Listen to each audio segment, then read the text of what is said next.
Bismillahirrahmanirrahim. Assalamualaikum warahmatullahi wabarakatuh. A'udzubillahi minasyaitonirrajim. Bismillahirrahmanirrahim.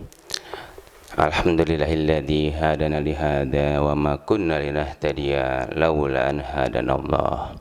Asyhadu an la ilaha illallah wahdahu la syarika lah wa asyhadu anna Muhammadan abduhu wa rasuluhu la nabiyya ba'da amma ba'd.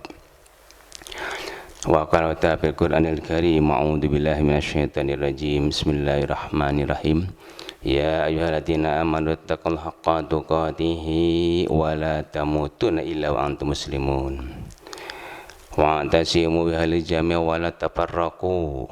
Wa dzkurullaha wa ni'mat 'alaikum wa a'dam ba'ala qulubikum fasbahtum bi ni'mati ikhwana. Wa qala ta'ala aidan laqad kana lakum bi uswatun hasanah liman kana yarjul akhirata wa dzakara syira al-hajj ayat 21. Masyarul hadirin wal hadirah jamaah salat subuh yang Allah Subhanahu wa taala. Pertama-tama mari kita minta syukur kita Allah Subhanahu wa taala yang alhamdulillah sampai saat pagi yang berbahagia ini Allah Subhanahu wa taala masih berikan kepada kita nikmat berbagai macam nikmat, berkhusus nikmat sehat wal afiah, nikmat iman Islam, nikmat berkesempatan untuk bisa beribadah kita sampai ini pagi di masjid yang mulia ini dalam rangka takbir kepada Allah Subhanahu wa taala. Dengan harapan dan doa kepada Allah Subhanahu wa taala mudah-mudahan segala amal baik kita, amal soleh kita menjadi amal ibadah yang diterima Allah Subhanahu wa taala. Masyaallah hadirin jamaah subhanahu Allah Subhanahu wa taala. Kaji kita pada pagi ini adalah melanjutkan tema-tema yang sebelumnya sudah kita sajikan, yang pada pagi ini sudah sampai kepada kajian tema mengenai perjuangan dakwah Rasulullah seri yang ke-13. Insya Allah tema ini akan berlanjut 2 kali lagi karena masih ada materi berikutnya, dan setelah 2 kali kemudian nanti akan kita beralih kepada tema materi yang lain dengan tema yang baru. Untuk kali ini dan 1 kali berikutnya akan datang kita masih menggunakan tema perjuangan dakwah Rasulullah yang ke-13 dan yang ke-14. Ini adalah tema yang ke-13. Masalah hadirin rahimakumullah. Kisah menyebutkan di dalam sejarah Hadratin Nabi Mustafa SAW dalam satu tulisannya ada kurang lebih 5 respon masyarakat Yahudi dan kepada Quraisy di Madinah dalam rangka menentang dakwah Rasulullah. Yang pertama kita sudah diketahui adalah pada pertemuan yang lalu adanya perang Badar. Perang Badar adalah merupakan perang yang dahsyat di awal perjuangan Rasulullah di Madinah karena tidak sesuai dengan jumlah pasukan yang ada. Perang Badar terjadi pada tahun kedua Hijriah di Madinah. Pasukan kaum muslimin hanya berjumlah 313, sementara pasukan kaum kafir Quraisy bersama kaum Yahudi berjumlah kurang lebih adalah 700 sampai 1000 orang. Dan kemenangan ada di tangan pihak kaum muslimin. Karena itu maka dengan perang Badar ini semangat jihad kaum muslim pada waktu itu semakin meningkat.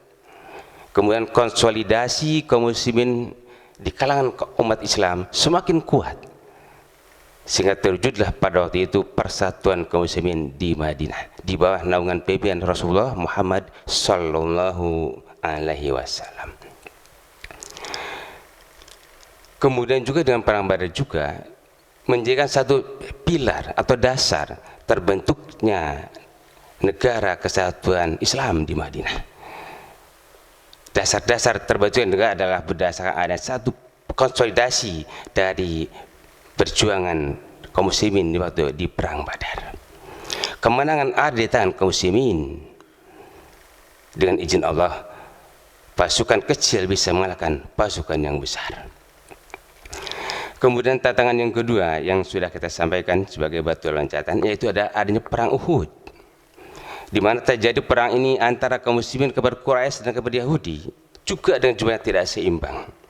Namun kenyataannya tidak sedikit kemenangan di tangan kaum muslimin yang pada akhirnya tumbang Kenapa terjadi kekalahan di kalangan kaum muslimin pada waktu perang Uhud? Karena dua hal yang menjadi pokok dasar. Yang pertama adalah karena terjadinya pembelotan dari kaum muslimin yang orang munafik yang dipimpin oleh Abdullah bin Ubay. Dia ada sebagai seorang kafir Yahudi yang masuk Islam, namun dia sebagai seorang munafikin yang membelot dari kaum muslimin dari Rasulullah. Sehingga mereka ketika perjalanan menuju perang Uhud di Bukit Uhud sampai di perbatasan kota Madinah keluar menuju Bukit Uhud, mereka berbuat kembali ke Madinah, tidak melanjutkan perang Uhud. Kenapa? Inilah karena mereka merasakan bahwa kaum Yahudi lebih mulia daripada kaum muslimin. Kemudian pelanggaran yang kedua yaitu ketika Rasulullah telah menetapkan agar seluruh kaum muslimin yang mahir di dalam memasangkan panah, ahli-ahli pemanah yang sangat mahir, Rasulullah telah menetapkan 50 orang jumlahnya di bawah pimpinan Abdullah bin Jubair, ditempatkan di tempat yang strategis yaitu di lereng-lereng Bukit Uhud. Namun mereka tidak menepati perintah Rasul. Mereka menyalahi apa yang diatur oleh Rasulullah. Rasulullah punya strategi di dalam perang, tapi mereka tidak menepatinya. Akhirnya terjadilah kekalahan. Kenapa? Karena ketika hampir kemenangan di tangan kaum muslimin, di mana kaum muslimin berjumlah sebanyak 700 orang, kafir Quraisy sebanyak 3.000 orang, hampir kemenangan di tangan kaum muslimin, tapi karena orang-orang muslim yang ada di sekitar Bukit Uhud ini terpesona dengan harta peninggalan orang-orang kafir Quraisy yang mati dan terbunuh. Harta rampasan perang bergelimpang di bawah Bukit Uhud, mereka terpesona untuk meraih, mengumpulkannya. Kan itulah maka ketika terjadi pelanggaran terhadap penetapan Rasulullah ini, kafir Quraisy berbalik ke belakang bukit, kembali ke atas bukit, dan akhirnya memanahnya seluruh orang-orang kaum yang ada di bawah bukit. Maka terjadi kekalahan kaum muslimin di dalam perang Uhud. Masyaallah hadir rahimakumullah. Apa yang menyebabkan kekalahan di sini? Tadi yaitu adalah karena terjadinya pembelotan kafir kaum muslimin, yaitu yang di bawah Abdullah bin Ubay, sehingga kaum muslimin berjumlah yang 1.000 menjadi 700 orang. Kemudian yang kedua, karena terjadi pelanggaran terhadap penetapan aturan Rasulullah yang strategi Rasulullah dalam perang Uhud, sehingga terjadi kekalahan terhadap kaum muslimin. Masalah hadirin rahimakumullah. Apa yang meredakan perang Uhud ini sehingga tidak terjadi pembantaian terhadap kaum muslimin? Karena adanya satu berita bahwa Muhammad Rasulullah telah terbunuh di dalamnya. Karena tidak sedikit kaum muslimin yang meninggal pada waktu itu, sekitar 70 syuhada yang meninggal di Bukit Uhud. Sementara di kafir Quraisy hanya 25 orang yang mati. Dengan beritanya ini mencuat kepada orang-orang kafir Quraisy pada waktu itu, maka redaklah perang Uhud dan tidak dilanjutkan, sehingga tetap kemenangan berada di kalangan kaum kafir Quraisy dan orang Yahudi. Nah, latar belakang inilah maka dengan adanya edaran atau suara yang menyatakan Muhammad telah mati, maka redaklah perang Uhud dan mereka kembali ke Mekah, kembali ke tempatnya masing-masing. Namun dalam perjalanannya, hadirin yang berbahagia, terjadi 2 tahun kemudian, yaitu pada tahun 5 Hijriah, di mana kaum muslimin Madinah dengan anggapan akan hancur karena sudah tidak ada pemimpinnya Muhammad Rasulullah. Namun kenyataannya umat Islam semakin meningkat jumlahnya. Maka ini yang penyebab mereka terjadi dendam kembali. Maka terjadilah perang berikutnya, respon berikutnya yang ketiga, yaitu adanya perang Khandaq. Salah satu penyebab terjadi perang Khandaq karena adanya satu ketidakpuasan kaum kafir Quraisy dan kaum Yahudi terhadap kaum muslimin dalam rangka menghancurkan umat Islam yang berada di Madinah. Masyaallah hadirin rahimakumullah. Yang ketiga adalah perang Khandaq. Perang Khandaq ini dalam kitab ini disebutkan Al-Ghazwatul Khandaq wa hiya Ghazwatul Ahzab, perang dinding. Ada juga mengatakan adalah Ghazwatul Khandaq fi salas asmana yakul apitare azwatu fil nahar, perang parit, perang selokan. Kenapa? Karena perang Ghazwa ini, perang Khandaq ini adalah perang tabir, dinding antara kota Madinah dengan Mekah. Di dalam pelaksanaannya perang Khandaq ini, Rasulullah SAW mendapatkan satu usulan-usulan dari para sahabat. Wabil khusus itu adalah seorang sahabat yang bernama Salman Al-Farisi. Salman Al-Farisi adalah seorang sahabat yang mengusulkan agar diadakannya strategi ini dengan cara menggali parit atau menggali kanal atau menggali selokan yang lebarnya kurang antara 6 sampai 12 meter lebarnya dan panjang sepanjang mengitari kota Madinah. Strategi ini sangat luar biasa karena tidak pernah terjadi dalam peperangan antara orang-orang Romawi pada waktu itu di Bizantin yang menggunakan strategi seperti ini. Tapi kaum muslimin sudah mendahului strategi yang luar biasa. Sehingga strategi menggali parit ini seperti tadi menggali kota Madinah itu buat takjub, buat aneh bagi orang-orang kafir Yahudi atau kafir Quraisy. Mereka mengetawakan. Maka dengan anggapan akan mudahlah mengajar kaum muslimin Madinah dengan cara seperti itu. Tapi kaum muslimin dengan usulan sahabat Rasulullah, maka Rasulullah bekerja sama dengan kaum muslimin dan para sahabat lainnya untuk menggali parit atau selokan mengitari kota Madinah sebagai benteng pertahanan dari serangan kaum Yahudi dan kaum Quraisy. Lalu bagaimana kondisi berikutnya? Pada tahun kelima Hijriah terjadilah perang Khandaq. Ada serangan yang luar biasa dari kaum kafir Quraisy dan Yahudi ini bergabung untuk menghancurkan kaum muslimin yang ada di Madinah. Karena ketidakpuasan tadi. Ketika perang Uhud mereka dianggap sudah tiada akan berkembang, tetapi ternyata Islam berkembang pesat di Madinah. Jadilah penyerangan yang ketiga kali di sekitar kota Madinah. Pada suatu waktu terdatanglah pasukan kaum kafir Quraisy bergabung dengan kafir Yahudi dari Mekah. Berjumlah kurang lebih 10.000 kaum kafir Quraisy dan kafir Yahudi. Sementara kaum muslimin di Madinah kisaran antara 3.000 kaum muslimin. Maka ketika terjadi peperangan kaum kafir Quraisy sampailah ke batasan kota Madinah. Namun mereka tidak bisa masuk ke kota Madinah. Karena strategi yang diterapkan Rasulullah bersama para sahabat itu dengan cara menggali parit di sekitar kota Madinah sehingga mereka tidak akan bisa menerobos masuk ke kota Madinah. Setiap ada orang yang masuk lewat Khandaq ini, lewat parit ini, selalu mudah digagalkan oleh kaum muslimin. Perjalanan perang Khandaq terjadi kurang lebih 40 hari 40 malam. Sehingga perbekalan mereka selama 40 hari mereka hanya bisa membuat kemah-kemah, tenda-tenda di sekitar mengitari kota Madinah. Namun apa yang terjadi? Sudah mendekati akhir, di hari-hari terakhir hampir habis perbekalan orang-orang kafir Quraisy di dalam peperangan ini karena mereka tidak bisa masuk ke dalam kota Madinah. Nah, selalu ada upaya masuk ke kota Madinah selalu bisa digagalkan oleh kaum muslimin. Karena itulah maka mereka merasa kesulitan untuk mendapatkan atau menumpas kaum muslimin di Madinah. Lama kemudian Allah Subhanahu wa taala memberikan pertolongan kepada kaum muslimin dengan cara mendatangkan angin taufan yang bercampur badai pasir. Kemudian kafir Quraisy mereka dengan datang angin taufan ini mereka porak-poranda. Banyak yang meninggal, mati bergelimpangan. Dalam saat yang sangat meresahkan ini, tampillah Abu Sufyan sebagai pemimpin kafir Quraisy dalam rangka perang Khandaq ini. Mereka mengumandangkan untuk kita kembali ke Mekah, ke tempatnya masing-masing.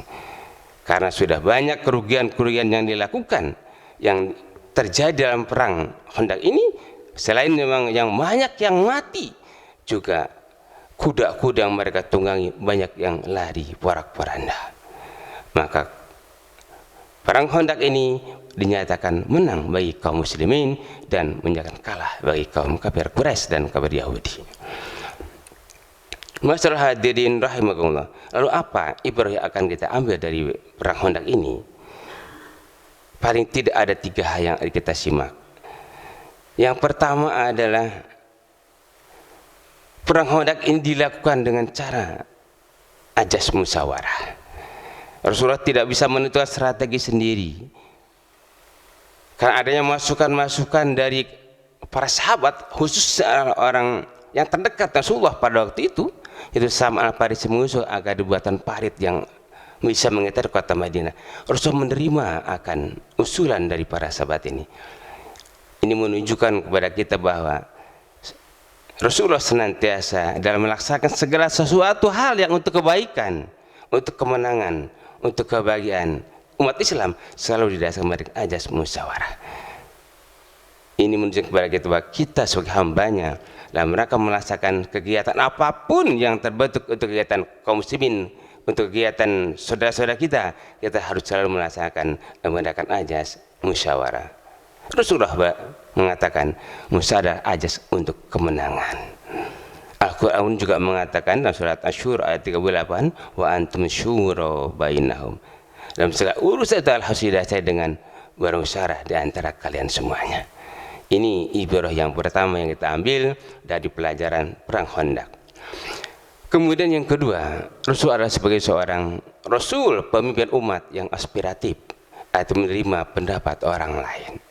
Dia selalu terbuka dengan kondisi-kondisi, usulan-usulan yang disampaikan Rasulullah dalam rangka mewujudkan kebaikan dan kebenaran dakwah Islam. Itulah perjuangan yang kedua yang sudah bersifat pemimpin aspiratif. Kemudian yang ketiga yang bisa diambil dari ibrah dari perang Khandaq ini adalah senantiasa kita perjuangan harus berdasarkan berdoa kepada Allah Subhanahu wa taala. Di perjuangan didasarkan doa, insya Allah hasilnya pun akan sangat memuaskan. Tidak akan terjadi penyesalan di antara kita. Kenapa? Karena inayah Allah adalah haknya Allah, dan insya Allah akan datang kepada orang yang meminta atau yang berdoa kepadanya. Ini jelas Allah SWT menegaskan dalam surat Al-Ahzab ayat 9. Allah berfirman dalam Al-Quran, ya ayyuhalladzina amanu dzkuru ni'matan 'alaikum idz ja'atkum junudan farsala 'alaihim rihan wa junudan lam tarawnaha wa kana Allahu ta'ala basyira. Wahai orang yang beriman, kata Allah, ingatlah atas nikmat Allah taban kepada kamu, yaitu apa? Datangnya tentara-tentara kepada kalian dan mendatangkannya angin taufan yang lengkap dengan berbagai pasir dan tentara-tentara yang tidak bisa kamu melihatnya. Sungguh Allah mengetahui atas apa yang kamu kerjakan. Artinya apa? Keseimbangan antara kaum muslimin dalam kafir sangat tidak seimbang. Dengan 3.000 pasukan melawan 10.000 pasukan, tapi datangnya pertolongan Allah inilah yang menyebabkan kemenangan dalam perang Khandaq ini, yaitu tentara-tentara yang terdiri para malaikat-malaikatnya Allah yang tidak bisa diketahui oleh orang-orang kafir Quraisy dan kafir Yahudi pada waktu itu. Berkat apa? Inilah berkat doa ditingkatkan kepada Allah Subhanahu wa taala. Masalah hadirin jemaah salat subuh yang Allah Subhanahu wa taala. Ini kisah singkat kaitan dengan perang Khandaq dalam rangka respon terhadap Rasulullah yang ada ketika di Madinah. Mohon maaf nih kadang ada kurang fit ini. Kemudian yang keempat itu ada respon yang keempat adalah terjadinya Amr Hudaybiyah, adalah perang atau perjanjian Hudaybiyah. Ini yang ingin sabar pada pagi ini. Setelah selesai perang Khandaq tahun ke-5 Hijriah, maka pada tahun ke-6 terjadilah perjanjian Hudaybiyah. Apa itu intinya? Perjanjian Hudaybiyah ini adalah karena setelah 6 tahun lamanya orang-orang muslim di Madinah sudah merasa rindu untuk bisa melaksanakan ibadah haji ke Baitullah. Namun sesuatu yang situasi kondisi belum bisa untuk melaksanakan hal itu. Tapi kan Rasulullah seorang penang aspiratif tadi menerima usulan-usulan untuk bisa melaksanakan kegiatan berikutnya terbaik. Rasulullah menerima kegiatan itu untuk bisa melaksanakan ibadah haji ke Baitullah pada tahun ke-6 Hijriah. Maka rombongan besar kaum muslimin pada waktu itu kurang lebih 10.000 kaum muslimin ingin melaksanakan haji ke Baitullah bersama Rasulullah. Apa yang terjadi? Kaum kafir Quraisy yang Yahudi yang ada di Makkah senantiasa menghalang-halangi untuk tidak terjadinya ziarah kaum muslimin ke Baitullah atau ibadah haji ke Baitullah. Tapi dengan semangat juang kaum muslimin, perjuangan dakwah Rasulullah dalam rangka perjanjian Hudaybiyah ini, terus Rasulullah melaksanakan haji menuju ke Makkah Al-Mukarramah, sampailah di suatu daerah yang bernama Hudaybiyah. Sampai di Hudaybiyah ini Rasulullah membuat kemah untuk sementara waktu untuk menunjukkan kehadiran kaum muslimin ke Makkah Al-Mukarramah. Suara ini sudah terdengar kepada orang kafir Quraisy Mekah. Kafir Yahudi Mekah sudah mengetahuinya bahwa kaum muslimin akan melakukan haji ke Baitullah. Sementara kekuasaan Mekah masih ada di tangan kafir Quraisy. Dan mereka berusaha untuk menghadang dan menghalang-halangi untuk tidak terjadi ziarah ke kota Mekah. Maka akhirnya Rasulullah berupaya mengutus Utsman bin Affan untuk menemui tokoh-tokoh kafir Quraisy di Mekah untuk menyampaikan tujuan maksud kedatangan ke Mekah, bukanlah untuk menyerang Mekah, tetapi untuk melaksanakan ziarah beribadah haji. Namun apa yang terjadi setelah Utsman bin Affan sampai menemui orang-orang tokoh-tokoh besar di Mekah, termasuk Abu Sufyan, menemui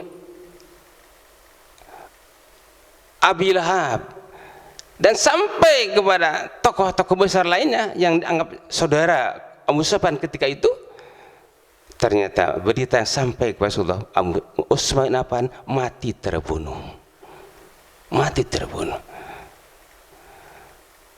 Bagaimana sikap Rasulullah bersama para sahabat lainnya ketika mendapat informasi yang seperti itu? Timbullah rasa, kalau bahasa kita ya, marah Rasulullah kepada kaum Quraisy. Maka mintalah Rasulullah kepada para sahabat lainnya untuk bisa membaiat, bersumpah demi kejayaan umat Islam sampai tetes darah terakhir untuk berjuang masuk ke kota Mekah dan menyerang orang-orang kafir Quraisy di Mekah. Kesepakatan ini disebut dalam sejarah ada sebagai Baitur Ridwan, sumpah yang diberi Allah Subhanahu wa taala. Dan tadi kita setelah menanyakan sumpah, ternyata Utsman bin Affan selamat kembali ke pangkuan Rasulullah. Tidak terjadi pembunuhan terhadap diri Utsman. Itu sebagai strategi mereka untuk menghalang-halangi supaya tidak terjadi datang ke kota Mekah dan Madinah. Namun kenyataan yang berikutnya, setelah Utsman bin Affan kembali ke pangkuan Rasulullah, kemudian Rasulullah telah menjalankan baiatnya untuk terus berjuang memasuki kota Mekah. Dan ternyata terjadilah perjanjian antara kedua belah pihak yang besar. Kelompok kaum muslimin yang diwakili oleh Rasulullah bersama Ali bin Abi Thalib, dan kaum kafir Quraisy diwakili oleh Suhayy bin Amr, kemudian Mikraj al-Hafas dan Khawatib bin Ujjah. Orang ini yang mewakili untuk mengadakan perjanjian di antara mereka agar mereka tidak terjadi pertumpahan darah. Dan mereka pada waktu itu tidak berusaha juga untuk menuju ke Mekah karena sudah dengan perjanjian Hudaybiyah ini. Apa isi perjanjian Hudaybiyah ini? Yang pertama, terjadilah perjanjian Hudaybiyah dalam kenjatan senjata bahwa kaum muslimin seluruhnya tidak boleh datang ke Mekah selama 10 tahun ke depan. Ini sebetulnya sangat merugikan kepada kaum muslimin karena tahun ini ingin berhijrah, ingin berziarah ke Mekah, namun tidak mendapat izin dari orang kafir Quraisy, tapi hanya diberikan antara mengatakan untuk 10 tahun ke depan baru dibolehkan. Itu yang pertama. Kondisi yang kedua, pasukan kaum muslimin yang ingin bergabung diberikan kebebasan kepada kaum kafir Quraisy dan kaum Yahudi. Dan juga sebaliknya, kaum kafir Yahudi juga diberikan kebebasan untuk bergabung kepada kaum muslimin, diberi kebebasan untuk memilih di antara satu di antara dua. Itu yang kedua. Kemudian yang ketiga, kaum kafir Quraisy atau kafir Yahudi bergabung kepada Muhammad Rasulullah atau kepada kaum muslimin tanpa seizin walinya, harus dikembalikan kepada kafir Quraisy dan kafir Yahudi. Namun jika kaum muslimin bergabung kepada kafir Yahudi atau kafir Quraisy, tidak dikembalikan kepada kaum muslimin. Isi yang keempat, barulah kaum Quraisy mengizinkan kepada kaum muslimin untuk berhaji tahun yang akan datang. Itu pun hanya selama 3 hari di Mekah tanpa membawa senjata.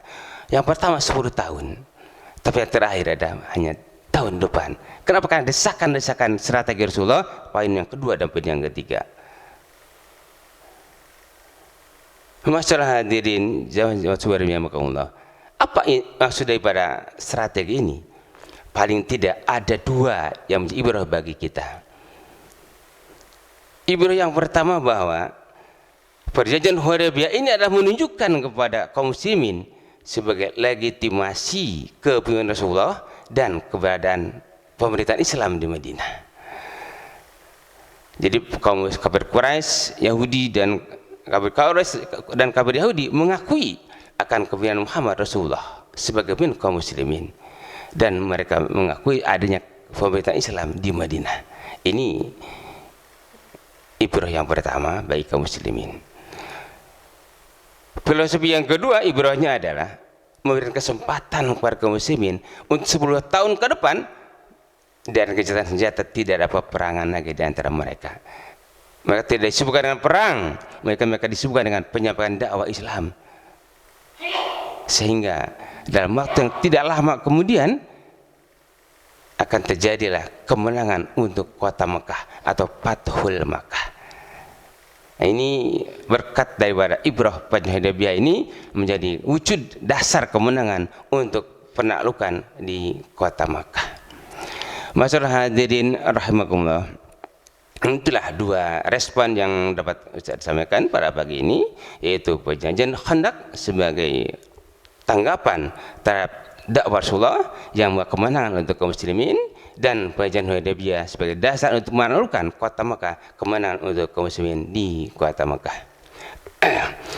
Mungkin ini saja yang dapat disampaikan pada pagi ini. Insyaallah masih kita akan lanjut pada tempat yang akan datang. Masih ada satu tema kembali untuk kita sampaikan pada perjuangan Rasulullah, dan baru nanti kita akan ganti dengan materi tema yang lain. Demikian kaji pagi yang dapat saya sampaikan. Terima kasih atas perhatian. Mari kita tutup dengan sama-sama majlis taklim dengan kajian akibat majlis. Subhanallah wa bihamdika asyhadu an la ilaha illa anta astaghfiruka wa atubu ilaik.